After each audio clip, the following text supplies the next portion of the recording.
Yo guys, kembali lagi bersama saya di channel Bagi Mardi. Nah, di video kali ini kita akan bahas 10 anime demon atau bertema iblis terbaik dengan MC memiliki kekuatan overpower dan juga badass. Dan juga video ini di request oleh sobat FRX07 Gaming. Makasih udah mau request. Oke guys, tapi sebelum masuk videonya, jika kamu baru dengan channel ini, silahkan klik tombol subscribe. Maka kamu akan mendapatkan rekomendasi anime-anime yang lagi kamu cari, beserta info-info update mengenai anime terbaru. Dan juga opsi notifikasinya pindah ke pilihan semua, agar kamu nggak ketinggalan video terbaru dari saya. Saya ucapkan terima kasih yang udah subscribe. Kalau ada yang subscribe kan, saya makin semangat bikin videonya. Oke, mari lanjut ke videonya.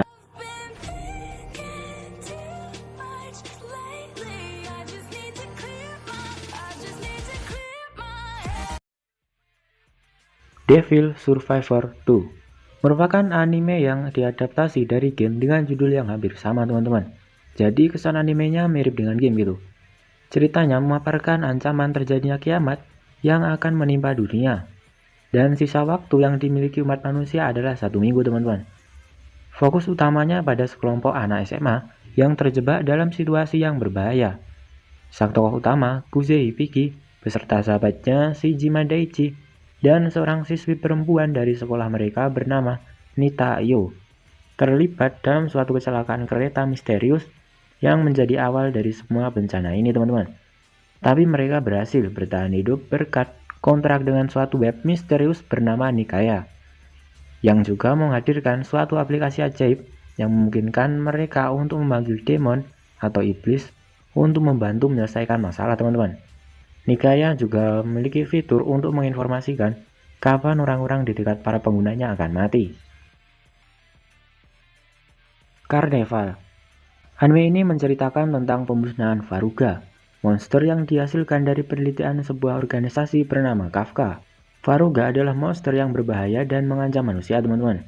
Nah, muncullah organisasi pertahanan nasional bernama Sirkus, yang tugasnya untuk memusnahkan para Faruga dan menghancurkan organisasi Kafka yang berbahaya.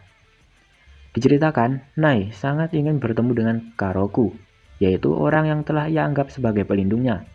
Karoku tidak diketahui keberadaannya dan hanya sebuah gelanglah yang menjadi petunjuk. Saat di Villa Karasuna, Nai bertemu dengan Gareki yang membuat mereka bertemu dengan organisasi Sirkus. Seperti sebuah roda takdir yang berhubungan, mereka pun membantu Sirkus untuk melawan Faruga. Selain itu, Nai juga menggunakan Sirkus guna mencari keberadaan Karoku. Tokyo Esper. Urushi Rinka tidak percaya pada keajaiban. Namun pada saat itu ia melihat seekor penguin yang bisa terbang. Pikiran pertama yang terlintas dalam benaknya adalah menangkap dan kemudian dijual untuk mendapatkan uang sebanyak mungkin dari penguin tersebut. Namun sewaktu berusaha mengejar, Rinka kemudian menemukan lebih banyak hal ajaib. Ikan-ikan bercahaya kemasan tampak berenang dengan bebas di udara. Dan setelah salah satunya masuk ke tubuh Rinka, dia mendadak memiliki kemampuan untuk menembus benda-benda padat teman-teman. Dan ternyata ikan-ikan itu adalah hal pemicu untuk membangkitkan kekuatan Esper yang tersembunyi di dalam setiap diri manusia. Maka saat mereka berenang ke seluruh penjuru kota Tokyo, Esper baru seperti Rinka pun terus bermunculan teman-teman. Tokyo pun berada di ambang kehancuran ketika para Esper membuat kekacauan di mana-mana. Dan orang berhati mulia yang penuh kebaikan seperti Rinka lah yang dibutuhkan untuk menyelamatkan Tokyo. The Greyman. Akuma merupakan monster yang lahir dari jiwa orang yang telah meninggal, kemudian dipanggil oleh orang yang menyayangi mereka dengan bantuan dari Millennium Earl yang ingin menghancurkan dunia. Alan Walker merupakan pemuda yang dikutuk dan memiliki anti-Akuma weapon, yaitu semacam senjata yang bisa melawan monster teman-teman, yang terletak di tangan kirinya dan juga mata kiri yang dapat melihat Akuma. Alan begini akibat kutukan Akuma yang dipanggilnya.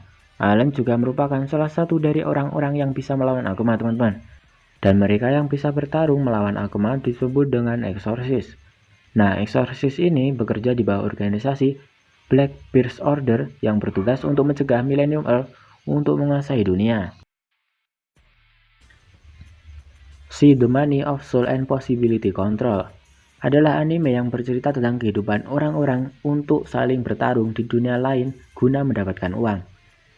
Mereka bertarung di dunia Financial District. Setiap kali mereka menang, mereka akan mendapat uang. Namun jika mereka kalah, maka masa depan mereka akan hancur, bahkan nyawa taruhannya. Nah, diceritakan MC kita Kimi Maruyoka bertemu dengan orang yang menawarkannya uang jika ia menyerahkan masa depannya sebagai gantinya. Dan sejak saat itu nasibnya berubah. Ia dibawa masuk ke dunia lain, yaitu Financial District. Di sana ia harus bertarung dalam turnamen mingguan bernama Deals untuk mempertahankan uangnya dan yang lebih penting menghindari kehancuran masa depannya.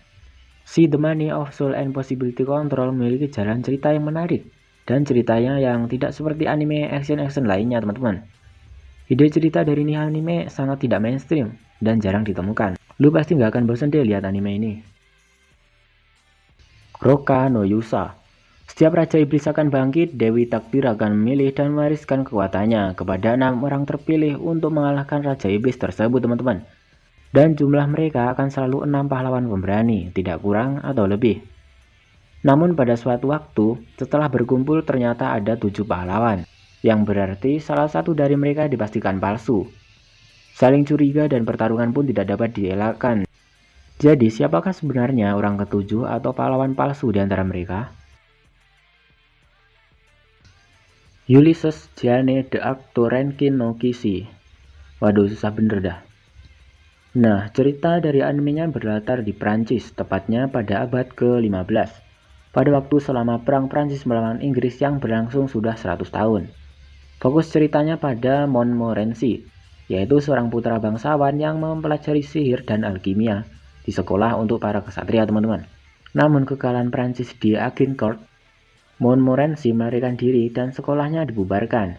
Dalam pelariannya dia bertemu dengan seorang gadis desa bernama Jean. Begitulah kisahnya dengan Jean dimulai, di tengah-tengah perang yang sedang berkobar. Mairimasta Irumakun. Nah, kalau ini ceritanya mengenai orang tua yang gak ada akhlak kepada anaknya. Gimana nggak coba, anaknya aja malah dijual ke iblis dengan imbalan uang. Wah, parah banget deh. Nah, ceritanya Iruma Suzuki, seorang anak laki-laki berusia 14 tahun yang dijual oleh orang tuanya yang tak bertanggung jawab kepada iblis. Nah, namun untungnya iblisnya baik hati, malah si Suzuki ini jadiin cucunya, yang ia kemudian tinggal bersama iblis yang telah mengadopsinya dan pindah ke sekolah yang ada di dunia iblis, teman-teman. Dan ternyata iblis yang mengadopsi Suzuki itu ternyata bekerja sebagai kepala sekolah. Kehidupan sekolah Iruma Suzuki yang penuh tantangan pun dimulai.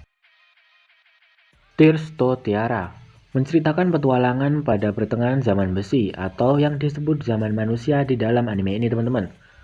Nah, terdapat sekelompok pendeta jahat yang berusaha untuk membangkitkan Raja Iblis yang bernama Araun dengan berusaha menculik dan mengorbankan seorang pendeta yang cantik bernama Rhiannon. Tak terima kalau adiknya diculik, Arthur, kakak laki-lakinya, berusaha untuk menyelamatkannya, teman-teman. Akan tetapi sang Raja Iblis tidak tertarik dengan pengorbanan yang dipersembahkan dan malah mengagumi Rhiannon. Lah anehnya, Araun, sang Raja Iblis pun bersahabat dan bergabung dengan pasukan Arthur, kemudian berpetualang bersama teman-temannya. Nurarion no Mago. Nurariko adalah makhluk setengah manusia dan setengah makhluk halus, atau yang biasa dikenal dengan siluman, atau dalam bahasa Jepangnya ayakashi, teman-teman. Dia menjadi manusia hanya pada siang hari. Ketika malam, Riko mulai berubah menjadi siluman. Nah, Riko ini hidup bersama kakeknya yang merupakan pemimpin siluman klan Nura. Hal ini membuat Riko hidup di tengah-tengah para siluman, teman-teman. Tapi Riko berusaha untuk lari dari takdirnya sebagai seorang siluman. Namun karena kakeknya sangat menginginkan Riko menjadi pemimpin ketiga klan Nura, Riko berbeda dengan siluman lainnya. Karena ia sangat menyukai manusia dan seringkali menolong para manusia dari serangan siluman lain, teman-teman. Karena takdirnya sebagai penerus pemimpin klan Nura, mengharuskan ia membentuk sebuah aliansi siluman yang kuat, sembari menjaga kerukunan antara dua dunia, yaitu manusia dan siluman.